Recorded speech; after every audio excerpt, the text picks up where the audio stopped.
This video is brought to you by Hit Point Press and the Fablemaker's Animated Tarot. This beautiful animated tarot deck will add some magical flair to your 5e games. Pre-order now at animatedtarot.com.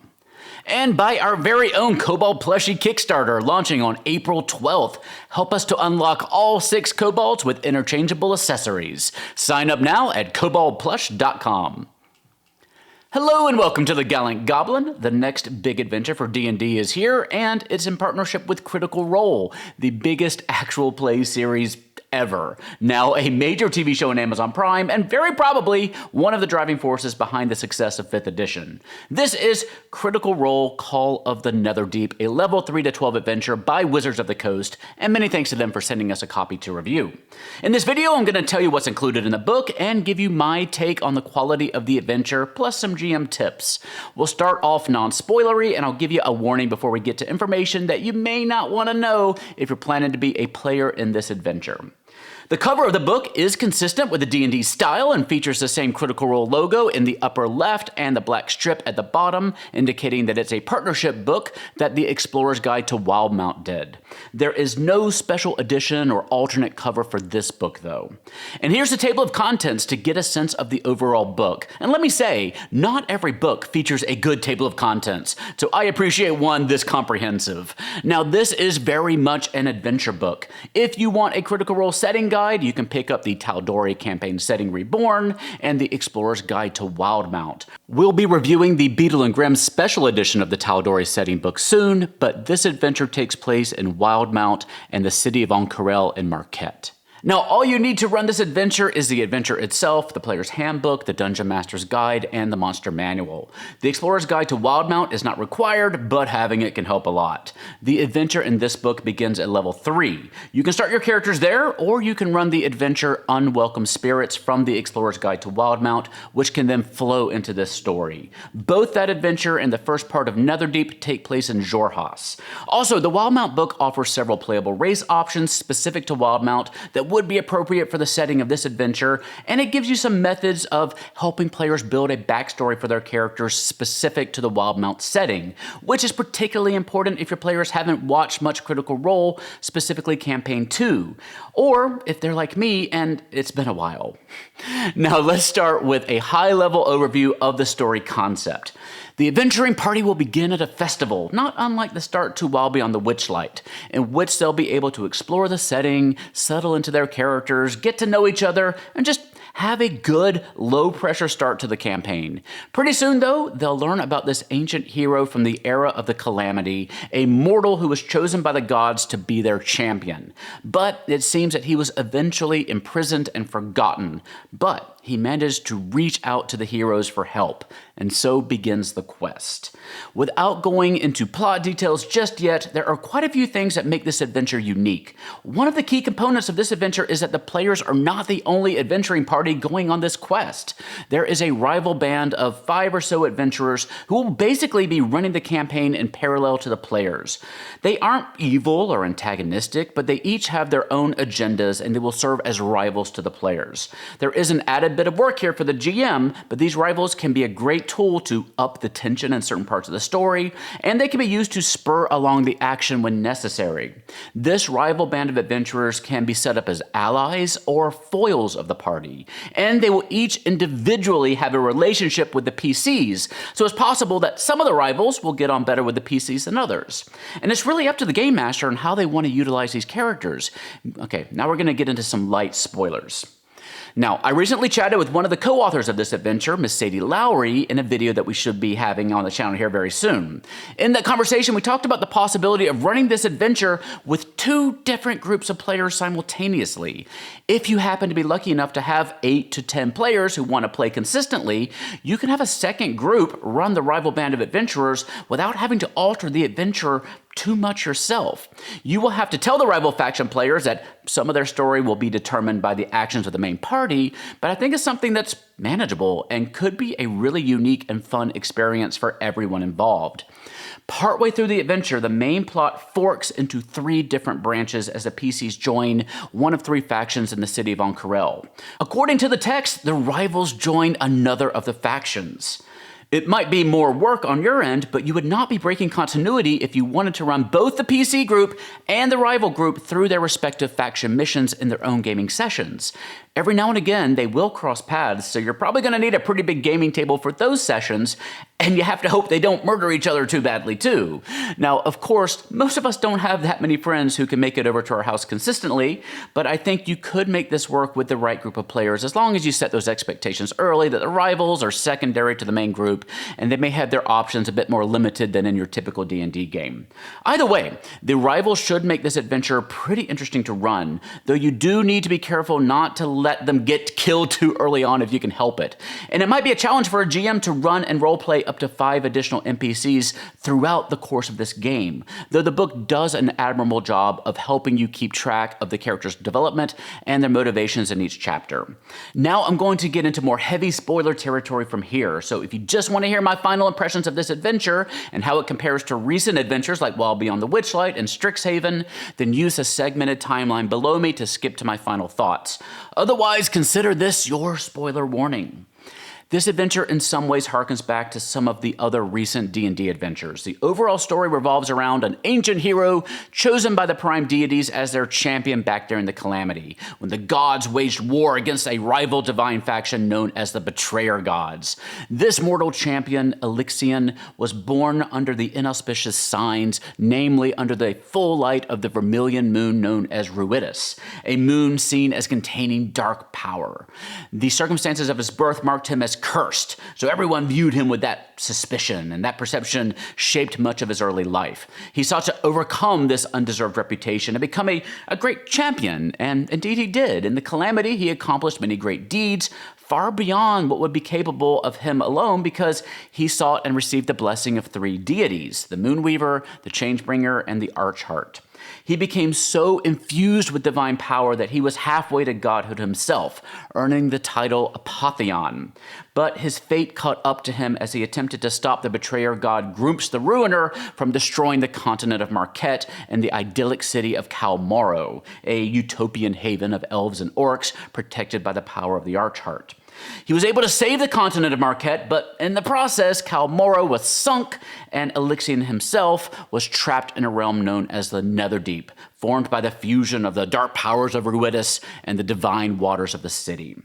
This demiplane and his isolation have warped his mind into anger and despair and resentment, though his original champion's heart still endures. So, somewhat like Descent into Avernus and Zariel, the heroes will have to face a tough choice at the end of the adventure on whether to help Elixion redeem himself or to extinguish the threat altogether. And there are 3 complete endings that can occur based on the party's actions. But the adventure begins like Witchlight, with the players at that festival full of games to play. Here they'll meet their rivals one at a time and begin those individual relationships. Now, it's going to be very important to track those interactions. And pretty soon here on the channel, we're going to be releasing a guide and some tools that can help you do just that. So be sure you're subscribed so you don't miss that. It is a fun but low-key start to the adventure here that will eventually channel the players through an underwater dungeon crawl that will culminate in their first real choice of the adventure: to seize or not a glowing relic that they can find hidden away in the underwater cavern. If the PCs don't claim it, the rivals will, and whichever group does will essentially be the heroes of this story. And here the story branches for the first time. Whoever takes the relic, which by the way is a vestige of Divergence, will learn about Elixion and his imprisonment in the Netherdeep and will begin a quest to find him. If it's the PCs, the rivals may become key allies, going along to aid them if they treated the rivals well in Chapter 1, or if they didn't, the rivals may attempt to steal the relic from them to learn about the quest for themselves and then leave the PCs in the dust. If the rivals claim the relic for themselves, they're given the quest and it's up to the PCs to scramble to figure out what's going on and possibly follow the rivals themselves. So, in Chapter 1, your goal is to let the heroes explore their characters' personalities and interests, establish that group dynamic, and set up the rivals and their relationships to each other and the characters, and that will largely be done through a bunch of carnival minigames. Since the players can choose the order of the games they play, and thus which of the rivals they meet first, you're gonna have to have all those games and all those rivals prepped and ready to go. So there is a fair amount of work to do to get ready for Chapter 1, but you don't necessarily have to have a great grasp on the overall plot until they find that relic at the end of the chapter. Chapter 2 is the first branching chapter, and I definitely appreciate adventures with meaningful branching paths like this. How you and the party treat the rivals will fundamentally change the story here. The rest of the chapter is about the PC's journey through the wilds of Xhorhas and to the fortress town of Bazzoxan. There are quite a few random encounters that you can choose from to really give your players that feeling of being in Xhorhas, with moorbounders and lots of monstrous races like bugbears and goblins, and quite a few NPCs who will recur throughout the chapter. There's also a good bit of loot to be won. This chapter helps you establish the setting and more fully explore the characters and their relationships with each other and the rivals, but eventually they'll arrive at Bazzoxan for Chapter 3. Chapter 3 is a bit more open-ended as the heroes explore the town of Bazzoxan and gain more information about the relic that they discovered and its history. If you're familiar with the World Wound from Pathfinder, Bazzoxan will sound a little bit familiar. There is some sort of terror in reality near the fortified town where demons occasionally emerge. It's called Betrayer's Rise, and it serves as a dungeon crawl for the second half of the chapter. So while your party will be making connections and doing a lot of investigation in the first half of Chapter 3, they'll be getting back to basics with a medium-length dungeon delve in the second half. And the dungeon is pretty interesting as well, with branching paths and a couple of quite interesting puzzles to sort out, along with all the demon killing. And the end of this chapter again presents the players with some branching story options as a faction agent NPC tries to get the relic from the PCs and escape using some teleportation magic. No matter what though, the adventure next moves to the sunny desert city of Ank'Harel on the continent of Marquet, which exists on top of the sunken city of Kalmaro, the site of Elixian's final battle and his imprisonment. In this chapter, you get a nice Ank'Harel setting guide, and here the PCs will have 3 distinct paths they can explore as they choose a faction to align themselves with. They can choose the Allegiance of Allsight, which is an academic collective trying to learn the truth about the sunken city underneath Ank'Harel, the Library of the Cobalt Soul, which is attempting to chronicle the true history of the world while rooting out evil, and the Consortium of the Vermilion Dream, a group of occult mystics trying to uncover the mystery of the cursed moon of Ruidus, while, of course, accumulating wealth and prestige for themselves. Each faction branch consists of 6 missions that will eventually take the players to the underground city of Kalmaro and then into the otherworldly plane of the Netherdeep, where the PCs will finally confront Elixian. The various faction missions are all quite interesting and seem like they would be entertaining to run and play, and it's kind of fun that they often present a different take on the same basic scenario. For example, the Consortium has a spy embedded with the Allegiance of Allsight in Kalmaro. If you're playing the Allsight faction, you have to discover who it is and weed them out. If you're playing the Consortium track, you have to work with the spy to uncover a secret. And if you're working with the Cobalt Soul, you're just trying to earn the trust of that person without having any idea of what their true allegiance is. So there's lots of replayability here for the Game Master, assuming the players make different choices in different campaigns. And we're going to talk more about the final chapters in our next video with their author, Sadie Lowery. Suffice it to say that you'll be exploring the Netherdeep, which is a magical setting suffused with emotion that presents a lot of Quantum Leap-style flashbacks to Elixian's life, quite a few interesting puzzles and battles, and some very fun and interesting settings to explore, before you finally get to the multi-stage boss battle with Elixian himself, where you have to decide if you want to try to destroy him or redeem him, and most of the battle, you'll be doing both simultaneously. Now let me be upfront here. I wasn't really a fan of the story in While Beyond the Witchlight or Strixhaven. The settings were great, and they were populated with a lot of fun moments and characters, but there was very little narrative momentum built into the adventure, very little reason for your characters to actually pursue the story. It left that heavy lifting up to you, the Game Master. And Strixhaven ended up falling into a very predictable and kind of immersion-breaking pattern with its encounters. So to me at least, those adventures brought you a lot of assets to the table, but if you wanted to turn it into a compelling narrative, a story, that was going to be pretty much entirely on you and your players to develop. And that's exactly what some folks are looking for, a skeleton upon which they can build their own story. But I think that the Netherdeep here brings more to the table. In some ways, there are parallels to the second campaign of Critical Role, which is appropriate. Now, I certainly don't want to spoil that, but I will just say this one thing.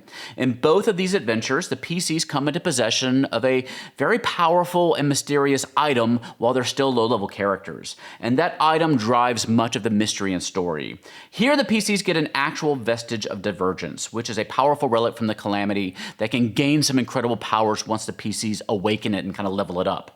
So you really have two carrots to dangle in front of the players to get them invested in this story. The question of what this artifact is and how to awaken it and power it up, and who Elixion is and how to potentially free him or maybe destroy him. Hopefully the players will latch on to at least one of those, but giving potentially heroic characters a person to save and potentially greedy players the opportunity for great power should cover most everyone, and it's a heck of a lot better than what Witchlight gave you for character motivation. If you're deciding whether or not this is an adventure for you, let me give you a few pros and cons. Pro. While the adventure is certainly not a sandbox, it does provide quite a lot of room for player agency. The book does a phenomenal job in helping you as a GM navigate the various story paths based on the player's decisions. How is their relationship with the rivals at various parts of the story? Did they grab the artifact in the first chapter, or did they let the rivals get it? Which faction did they join in Ank'Harel? How do they decide to treat Elixion at the end of the story? There are 3 distinct endings for the adventure, labeled the neutral ending, the worst ending, and the best ending. Now, of course, there's probably going to be some alterations based on exactly what your party did, but the book does give you a satisfactory conclusion for Elixion, for each member of the rival faction, and even for each deity involved, and it gives you ideas for continuing the story on your own, particularly if that worst ending comes to pass. So the ending of the adventure is strong and rewarding, and there's room to get more story going if you want to. Con. I think the character of Elixion is going to be a challenge for the Game Master. He's a hero who was born under a curse, stubbornly fought to earn a name for himself, had several significant failures along the way, gained the power of a demigod, ended up making a noble sacrifice, and found himself imprisoned for centuries as loneliness, anger, and resentment festered within him. And it's going to be up to you to make him simultaneously mysterious and sympathetic and threatening, and I think there's a danger that he could be perceived as whiny or immature or cartoonish if you lean too heavily in one direction. And having Elixion be a compelling character in your story is key to this adventure succeeding at your table. So really, it's not a con exactly, but it is something you're gonna have to be careful of. I think you're better off playing your cards somewhat close to your vest with him, especially at first. Those emotions are there under the surface for him, but he doesn't necessarily want the PCs to know this emotional tumult that he's feeling. So before you start to run this adventure, make sure you have a good grasp of Elixion, and this is something we're gonna talk to Sadie about as well. Pro. The adventure is chock full of interesting encounters that don't all devolve into combat. There are some really clever challenges and puzzles that the players are going to face as they travel to Ank'Harel and as they take up the faction missions there. Each session should have a different feel to it to keep your players on their toes. And if you really love Critical Role, you really do feel like you're getting to play in their world, even if there aren't too many direct references to their campaign. Though there are a few NPCs that should be familiar to fans, such as the Great Brass Dragon, Jaman Saord, and you get a great setting guide for Ank'Harel to tell more stories there, and Bazzoxan too. Con. There aren't a ton of new player options here. No new spells or backgrounds or races or anything like that. There are some new magical items, but not too many. The fragments of suffering are fun, but they're going to be a bit challenging to bring into other adventures. We'll talk about those in a minute. This book relies pretty heavily on the Explorer's Guide to Wildemount to provide all these features, so I really think you're going to want to pick that book up as well if you plan to run this adventure. Pro. 2 things that I haven't mentioned yet really that are 2 interesting gameplay mechanics that they introduce in this adventure. First, we have those fragments of suffering that I just mentioned. And these are essentially power-ups that your PCs can earn and collect and trade amongst themselves in the Netherdeep. There are 9 of them in total, and each one offers a benefit and a drawback. For example, the Fragment of Loathing lets you focus your hatred on one enemy who has hurt you, gaining advantage on your attacks against them, but you have disadvantage on all of your charisma checks. The book gives you a page of cards that you can photocopy, cut out, and distribute to your players when they collect these fragments. One character can have up to 3 at a time, and they can pass them around to each other to min-max as much as they like. It's a fun new reward and progression system for that final dungeon crawl and should make things more interesting for your players. The other fun new feature is Ruidium, which is this substance formed from Elixion's powerful emotions mingled with the curse of Ruidus. It can infuse itself into weapons and armor, giving them additional properties like being able to breathe underwater for the wearer, gaining swimming speed, and gaining immunity from psychic damage. And since quite a lot of the final chapters of this book take place underwater, that's going to be really important. And weapons infused with iridium can also deal more damage. But iridium can also infect people, giving them higher levels of exhaustion, plus physical and emotional symptoms. So there are a lot of choices here between the two new features for players to make. And each one, they can get new abilities and new actions, but there's also drawbacks to consider. So, final thoughts. And these are my personal opinions. We all value different things when it comes to adventures.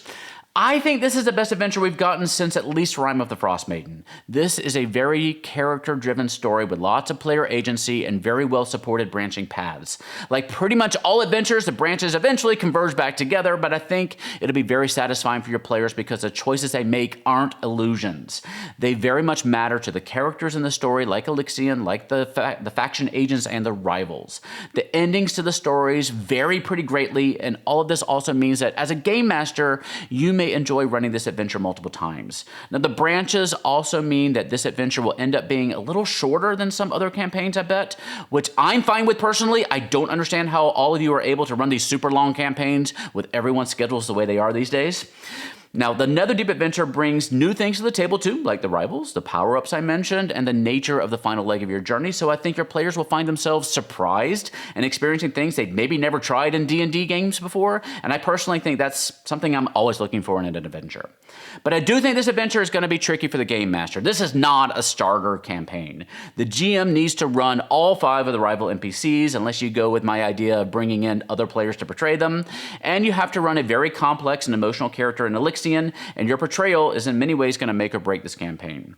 Some GMs specialize in portraying characters, some in running efficient and fun and combat encounters, and some in weaving excellent mysteries and plots. This adventure is for that first type, the game master who can breathe life into NPCs. But don't let yourself get too intimidated by all this. There are ways to streamline it and make it manageable, and we'll talk about that with Sadie in our next video.